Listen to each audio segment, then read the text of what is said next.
शादी के इस प्रस्ताव में दिलीप कुमार ने मधुबाला के सामने एक शर्त रख दी।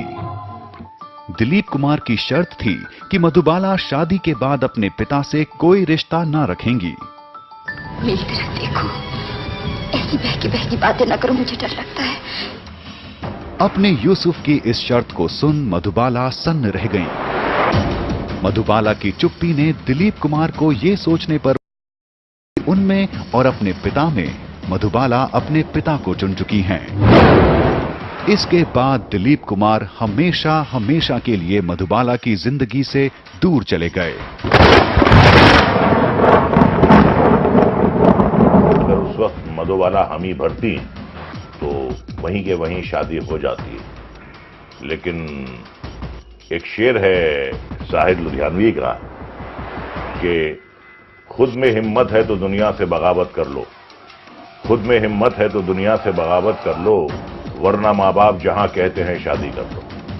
तो वो हिम्मत नहीं थी मधुबाला में बगावत करने की। रिश्ता टूटने के बाद भी इसका जुनून कम नहीं हुआ था। मधुबाला की जिंदगी से दिलीप कुमार जा तो चुके थे, लेकिन अब भी कुछ फिल्मों में वो साथ काम कर रहे थे। फिल्म मुगले आजम की शूटिंग भी अभी बाकी थी। सलीम की महबूबा नहीं, एक झूठी कसम थी जो मेरा ईमान बदल गई। एक शर्मनाक बदनामी का वो दाग थी जो मेरे दामन पर लगा और धुल गया।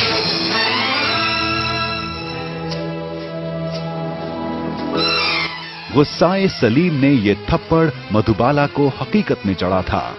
थप्पड़ उन्हें लगा और वो 3 घंटे तक रोती रही और उस दिन ये शॉट नहीं हो पाया और फिर अगले दिन दोनों के सेपरेट शॉट्स लिए गए। मोहब्बत अब नफरत में बदल चुकी है। ये तब साबित हुआ जब दिलीप कुमार ने मधुबाला और उनके पिता के खिलाफ कोर्ट में गवाही दी। योर ऑनर, अब फिर आप इनकी इस फरमाइश पर गौर फरमाइए कि कितनी अनरीजनेबल बात की है। I object, your honor. Objection overruled. B.R. Chopra ने दिलीप साहब और मधुबाला को फिल्म नया दौर के लिए साइन किया था। भोपाल के करीब एक जगह है बुधनी, तो बुधनी जाना था शूटिंग के लिए, तो अताउल्लाह खान ने मना कर दिया। तो उन्होंने मधुबाला को बताए बगैर विजयंतीमाला से रिप्लेस कर दिया। अताउल्लाह खान को यह बात बहुत बुरी लगी और वो इसके खिलाफ कोर्ट में गए, अदालत में गए और जज ने जो फैसला दिया वो चोपड़ा साहब के फेवर में दिया और मधुबाला के खिलाफ दिया। तो वहां से मधुबाला का दिल टूटा। इस केस ने इनके बीच रिश्ता जुड़ने की रही सही उम्मीदों को भी खत्म कर दिया।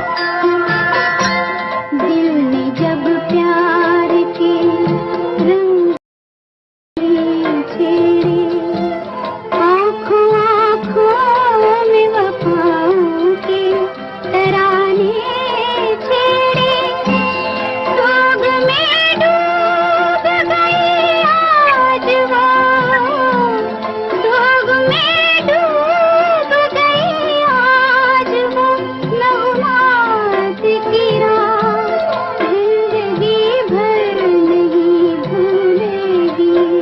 अगस्त 1960 में मुगले आजम का शाही प्रीमियर हुआ।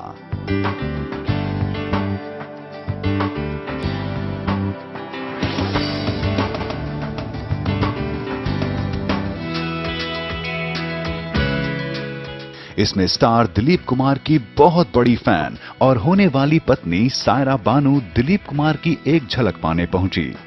5 अगस्त 1960 को जब मुगले आजम का प्रीमियर था तो सायरा गई थी कि वहां उन्हें उनके ड्रीम बॉय दिलीप कुमार के दर्शन। बदकिस्मती से दिलीप साहब प्रीमियर में नहीं गए। दिलीप कुमार की झलक ना पाकर सायरा का दिल टूट गया। इस वक्त सायरा महज 16 साल की थी। उधर दिलीप कुमार के बाद मधुबाला की जिंदगी में आए किशोर कुमार।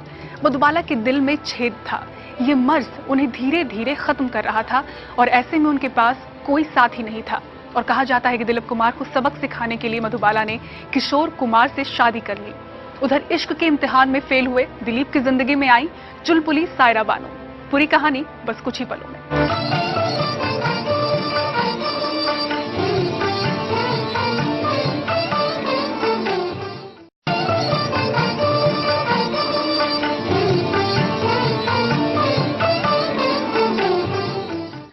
मधुबाला से नाता तोड़ने के बाद दिलीप बड़ी मुश्किल से संभल पाए। उनके जख्म पर मरहम लगाने उनकी जिंदगी में आई बचपन से उनकी दीवानी रही सायरा बानो। पर क्या सायरा का जादू दिलीप कुमार पर चल सका? देखिए। छोटी सी उम्र में लग गया रो, कहते हैं लोग मैं मर जाऊंगी, मैं मर जाऊंगी, पर मरने से पहले कुछ करने से पहले लेके तेरा नाम तुझे बदनाम मैं कर जाऊंगी। ये रोग सायरा को तो बचपन से लगा था, लेकिन इनकी उम्मीद का रास्ता तब और साफ हुआ जब मधुबाला और किशोर कुमार एक दूजे के हुए। अरे हम दोनों की शादी और कौन की जानत हो, हम रात दिन तोहरे नाम की माला जपत हैं। बेहद चुलबुले अंदाज में दिलीप से शादी की बात कहती सायरा असल जिंदगी में भी कुछ ऐसा ही करना चाहती थी।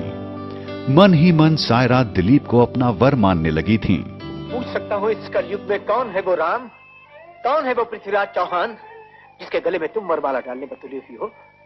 बताओ छोटी मलकिनी।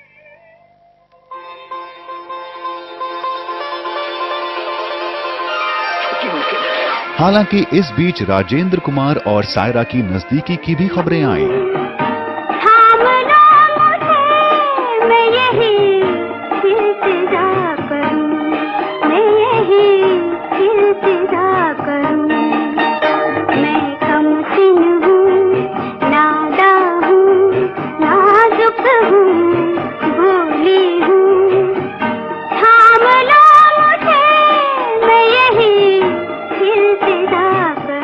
सायरा जी से वो शादी करना चाहते थे, लेकिन वो शादीशुदा थे। नसीम जी यानी सायरा जी की वालिदा को ये गवारा नहीं थी। दिलीप साहब के पास गई कि मेरी बेटी को बचा लीजिए, मैं नहीं चाहती कि उसकी शादी इस तरीके से किसी शादीशुदा आदमी से हो या तलाकशुदा आदमी से हो। खबरों की माने तो यही वो वक्त था जब दिलीप कुमार ने सायरा को न सिर्फ इस रिश्ते को खत्म करने के लिए समझाया, बल्कि शादी के लिए हाँ भी कर दी। तुमको पता तो होगा घर में माँ की तबीयत कितनी नासाज है, और तुम्हारी यही चंचलता के कारण लोग बक रहे हैं, गांव में आना आप सना बकते जा रहे हैं, और तुम घर से कोसों दूर यहाँ जंगल में मजे से कर रही हो सैर। ये लक्षण तुमको शोभा नहीं देते हैं। चलो सीधी तरह घर, तुमको बांध के रखने के लिए हम खूंटा भी लेके आए, दिखाते हैं।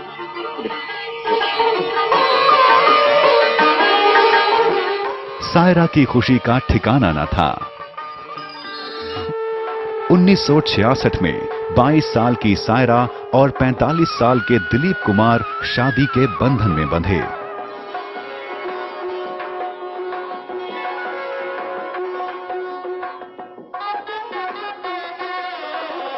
ये बहुत रब की मेहरबानी है कि रब ने दिलीप कुमार जैसा इंसान मुझे दिया है मेरी जिंदगी में। मेरी जिंदगी जो है वो उसके अलग मायने हो गए, एक अलग खुशी है। उधर मधुबाला की तबीयत बिगड़ती जा रही थी। वो अपने आखिरी वक्त में दिलीप कुमार से मिलना चाहती थी। चाहत पूरी भी हुई और खतीजा अकबर की किताब I want to live the story of Madhubala के मुताबिक दिलीप कुमार ने तब कहा था, वो मरना नहीं चाहती थी। वो पल बेहद दर्दनाक था जब उन्होंने मुझसे पूछा कि क्या मैं उनके ठीक हो जाने के बाद उनके साथ फिल्मों में काम करूंगा। मैंने उन्हें भरोसा दिलाया कि वो जरूर ठीक हो जाएंगी। लेकिन दिल में कई अधूरे सपने लिए 23 फरवरी 1969 को मधुबाला ने इस दुनिया को अलविदा कहा।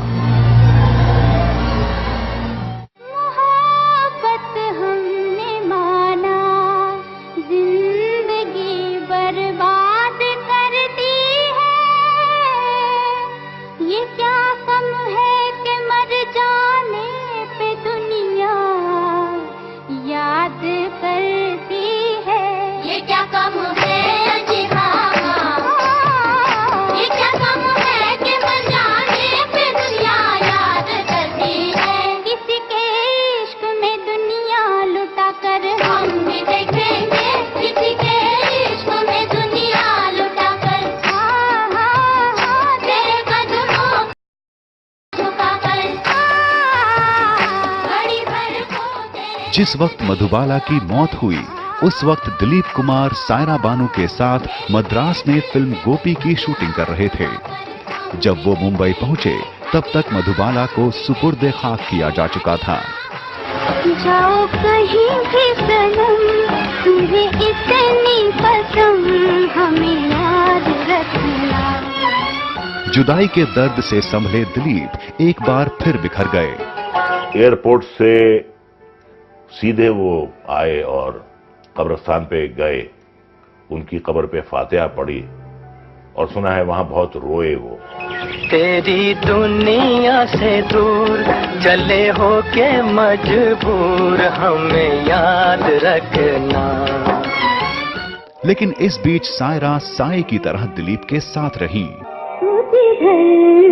फारूक करेगा मेरा सारा साथ होगा, तू जहां जहां चलेगा मेरा सारा साथ होगा मेरा। आज भी सायरा अपनी जिंदगी से ज्यादा दिलीप कुमार को चाहती हैं।